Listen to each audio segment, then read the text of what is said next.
Jolly LLB 3 মুভিটা আমি দেখে নিয়েছি। তো মুভিটা হয়েছে কেমন সেটার ব্যাপারে কথা বলবো। এর মধ্যে অক্ষয় কুমার, সৌরভ শুক্লা এবং তার সঙ্গে আরশাদ বারসি ৩ জন রয়েছে এবং মেইনলি এদের কাজ খুবই ভালো এবং এর মধ্যে যেইভাবে জিনিসটা কাজ করে না সেটা খুবই ভালো লাগে এবং এই মুভিটা যে কনসেপ্টটাকে হাসি করে যে একটা সিরিয়াস টপিক ধরে নেয় সেই জিনিসটা কিন্তু খুব ভালো লাগে। মানে এখানে তুলে দেখানো রয়েছে যে এটা কি মানে সাধারণত কৃষকদের মানে চাষিদের সাধারণত জমি চলে যাচ্ছে, কোনো একটা বড় কোম্পানি এসছে এবং তারা ওদের জমিটা নিয়ে নিচ্ছে এবং তার ফলে এরা তার ব্যাপারে কেসটা লড়ছে এবং শেষ পর্যন্ত কি হবে, তারা কি এদের জমিটা ফেরত দিতে পারবে না সেই সব ব্যাপারে এর মধ্যে দেখানো হয়েছে। তো জিনিসটা খুব ভালো লেগেছে এবং এর মধ্যে যেইভাবে কমেডি পোর্শনগুলো উঠে আসে এবং যেইভাবে অক্ষয় কুমার আর আরশাদ বারসির যেভাবে ফাইট সিকোয়েন্সগুলো, যেইভাবে লড়ে যাওয়ার সিকোয়েন্সগুলো প্রথম থেকে উঠে আসে সেই জিনিসগুলো খুব ভালো লাগে।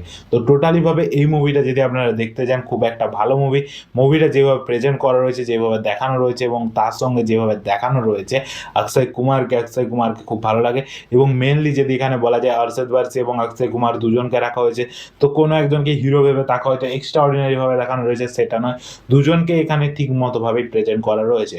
দুজনকে ভালো লাগছে দেখতে এবং দুজনের কাজ এখানে খুবই ভালো।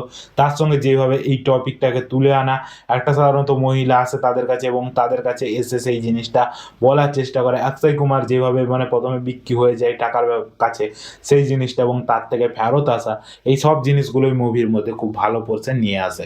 তো যদি আমি বলি মুভিটা আমাকে খুবই একটা ভালো মুভি লেগেছে। আপনারা কোনো রকমভাবে মিস করবেন না যদি আপনারা একটা ভালো মুভি খুঁজছেন।